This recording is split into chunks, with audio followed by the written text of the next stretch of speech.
Horse-drawn trailers in the countryside and people enjoying a carefree life.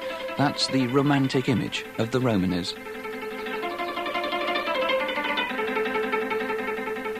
People with centuries of history, wandering from India, then through Europe, with a language and a way of life all of their own.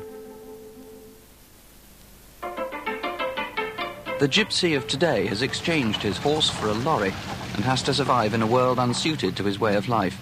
But many things haven't changed, for his life was never easy.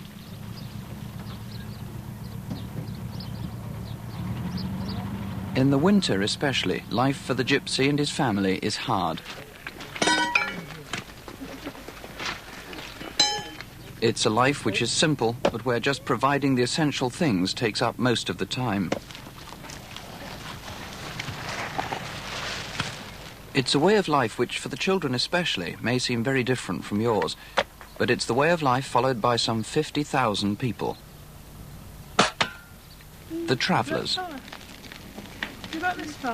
Tom and Rose Oldley have 7 children still at home. Large families are far more common amongst travellers, and traditionally they stick together. Leonie, the eldest daughter, is married to a traveller, and they live with their own children on the same site as Tom and Rose. Their other daughter and her husband also share the site. The children have spent all their lives travelling, but their parents once lived in houses, and Tom served in the RAF. So why did he go back to travelling? During my latter part of my service in the RAF, we'd met quite a few travelling people. Some of them had turned out to be relations from way back, you know.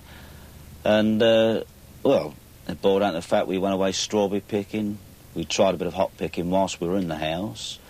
We went away a bit of strawberry picking and cherry picking with friends of ours that were still travelling about. They come and took us away for a period of time. From there, we naturally sort of changed over to travelling way. We gave the house up, got ourselves a trailer, only a rough box on wheels to start with.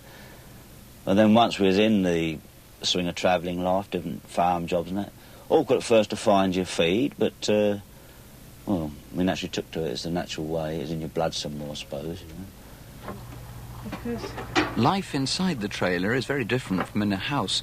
One end serves as a kitchen, but there isn't a sink unit nor running water. There's no electricity, so cooking and lighting is done with bottled gas. The rest of the trailer serves both as living room and bedroom.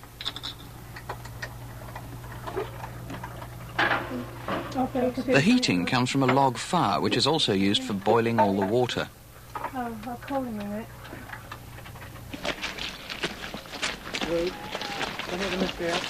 In conditions like this, keeping the trailer clean and tidy is almost a full-time job. But cleanliness inside the trailer is very important to the travellers. When it comes to eating, just finding somewhere to sit isn't easy.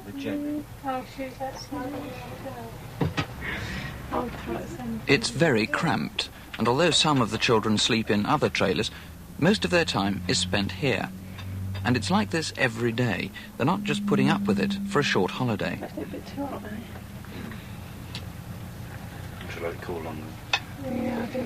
But their main problem is finding a place to stop. They need a site large enough to take all 6 trailers, and it must be near a water supply. At the moment, a friendly farmer allows Tom and Rose to stay on his land. They do work for him in the summer, but they can stay there longer. They're lucky. Normally finding somewhere isn't easy.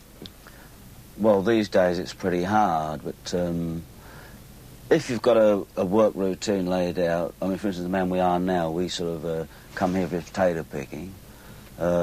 Invariably, if you behave yourself, they'll allow you to come in early or stop on a little bit later than the actual work it's last.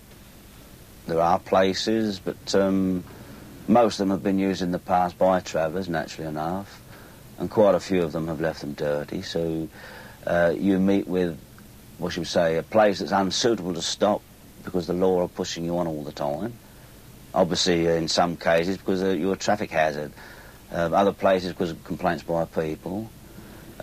When you go to a place that's been used before by a traveller, like I say, you meet sometimes with the same thing. The law have had trouble with travellers in the past. maybe sort of thieving or disturbing people around, or dirty sites. Being moved on, that's the worst thing for the traveller. If they'd stop just anywhere, the police or the local council may take action. And if they use the site for storing scrap metal, the local residents soon object. Disgusting. Oh, dirty habits. Dirty habits. And I think I should bring the army and move them. They've under a Litchfield. They ought to be turned off now. Off. Something's done about it. It's them all week. Yeah. We're not stopping here. On this illegal site, the local council brought in bulldozers to surround the trailers with high walls of earth, preventing movement on and off the site. The council had first tried to get the travellers off by flooding the site with sewage. That scheme failed, but the bulldozers succeeded. For the few who can afford it, there is a solution. Some travellers get together to buy their own plot of land. The site looks just like a park for holiday caravans, and they've provided themselves with excellent facilities.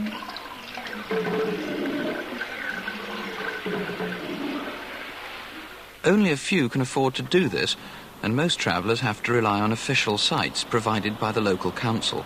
Here, the travellers pay rent for their place.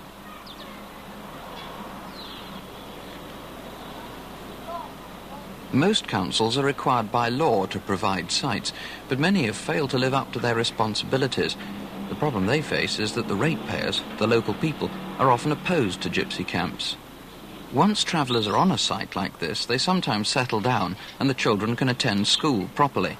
For some travellers, this is just what they want. Oh, yeah, they're quite nice. They speak to you every time you go up shop or anything like that. We don't bother they don't bother we. Oh, we like it here because it's, we're going to make it permanent and we're going to stay here. It's like the kids going to school now. A mobile classroom, which calls 2 afternoons a week, provides all the education for Tom and Rose Oldlow's children. As they still want to travel about during the year, it's all the schooling the children can get. But wouldn't it be better if they attended school properly? First of all, it's inconvenient when you're moving from place to place. Secondly, what education do they require? If they can read and write, reading primarily, then if it's done in a sensible way, they'll be able and willing to teach themselves. You know, they might have learnt something that they don't know now, but by going to school, they also pick up things that, to my way of thinking, are not advantageous. But what you've got to do now is press on hard, otherwise it won't come through. Yeah? Look, let me show you. Would the children have been better off at school? Yes, but if they go to school, they know that in some ways, by some standards, they're inferior. Like you said, they haven't had the formal education. They may not be dressed the same, although quite a few travelling children are well dressed. And they may have need to prove a point. Are they learning enough, though, with this very limited amount of education? Well, I think they are learning enough to our ways, you know. You get these children well educated, but where does it get them? They either have to take a normal humdrum job, and they've got good qualifications to get a better one. The children seem to have time on their hands, and there are plenty of opportunities to play on this site. But there are chores for them to do, and they help with the work. So is this also why they don't go to school? No, it's not so much to help with the work. Obviously, the more hands that I could have putting money into my pocket, the more I'd like. But you first of all fetch the children up in a way that helps you to a degree. It keeps the children occupied so they're out of mischief. They are also learning the fundamental of survival sort of thing. Most of my children now can go out and do a job. I wouldn't say they can go out and find the job. Some of them could as they get older, sort of thing. But it keeps them occupied, as I say, that's the big thing. So how do they earn most of their money? What work are travellers able to find? Well, as I said before, when we were talking about stopping places, we like, where we can, to stop on farms. As a consequence of that, you tend to do more farm work. I would like to be in the old days, in Father's time, where you were going around tinkering and the like. Father used to rivet china. We can all make paper flowers and the like, but the call for that these days is out. So you've got to do a job for someone else, invariably. So, as Tom says, he and Rose earn most of their money from farm work. Here, it's potato picking. It lasts about 10 weeks, and they can earn several £1,000s. But that money is only earned by all the family working together. The more potatoes they pick, the more they earn, so it's a long day and hard work. This sort of work is getting more difficult to find as machines take over. So many travellers now go calling for scrap iron and rags.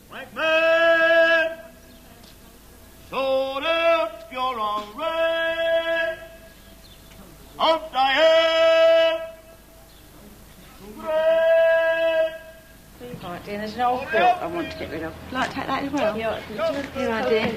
No, that doesn't matter about that. I'm glad to get rid of it. Well, thank you very much. You're welcome. Bye.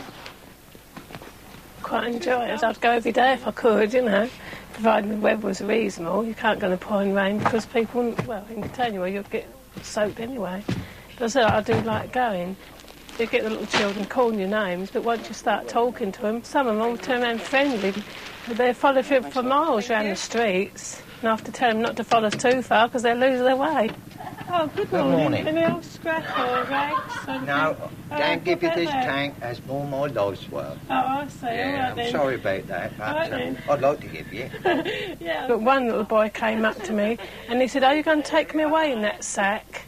And I said, "No." I said, "We don't do that." And he said, "Well, our mothers told us you did." I said, "No, well, you wouldn't tell your mother we don't do things like that." I said, "That's what your mother told you. I've still got enough children of my own. I don't take other people's." Right. That's not a lot, but it... Okay. What would an old toaster do? Yeah, I do, yeah. Up your cupboards and your drawers. Their reception isn't always friendly. Thank you. Oh, thank you very much. Thank you. Bye-bye. Nearly 90% of travellers have done some scrap collecting. It's now probably the main source of income for many travellers as the traditional work gets less and less. But the price of scrap metal is always changing, so they can't be sure they'll earn enough to live on.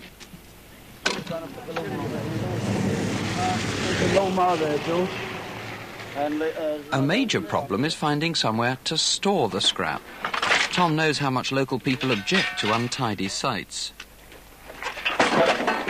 The governor here, Mr. Farr, who's the farmer whose land this is, he has always said to us, when we've asked him if we can do a bit of scrapping, he says, quite fairly, anything you like, providing you don't leave a mess.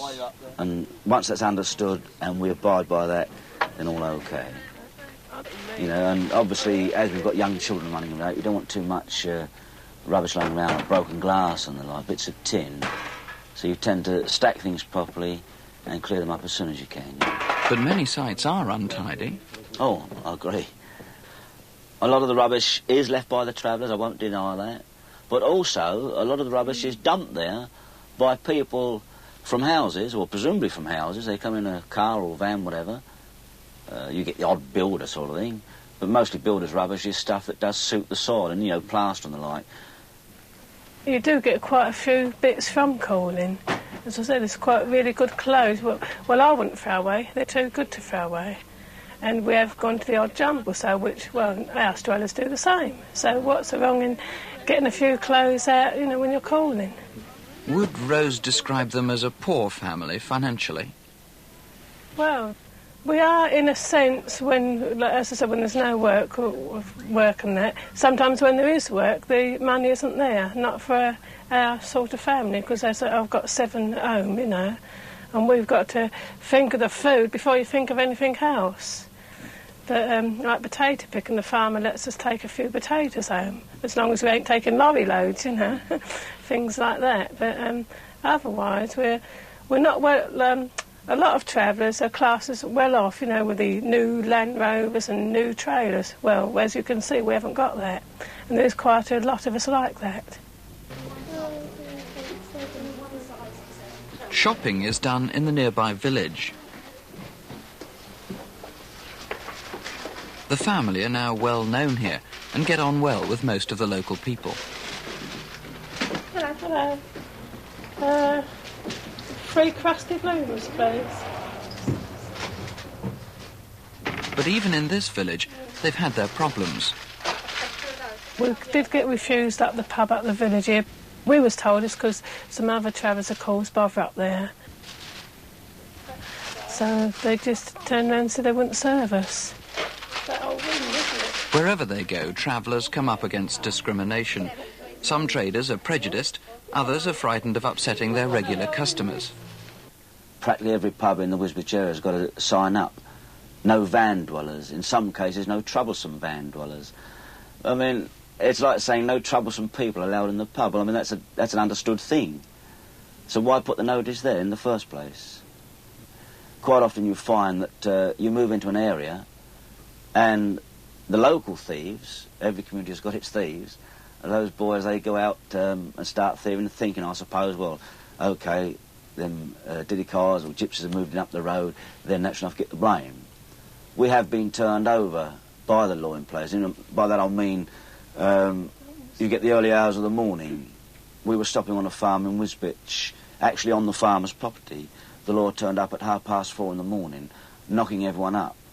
We've no objection to the police arriving, if they came here now, for instance, in the daytime and said, well, what's what, who's who, whose motor's this, have you got a tax and so forth. Although we're on private property, I wouldn't be averse to them coming in and asking questions. Because I can see their side of it. They've got to know, you know, you get fly-by-nights like ourselves coming in, something goes on, they naturally enough want to check with us. That's fair enough if it's done in a civil way. But if you're disturbed early hours of the morning, for no specific reason, just a case that you're travellers, there's bother in the area, it's the travellers that are doing it, you know, it hits you hard, sort of thing.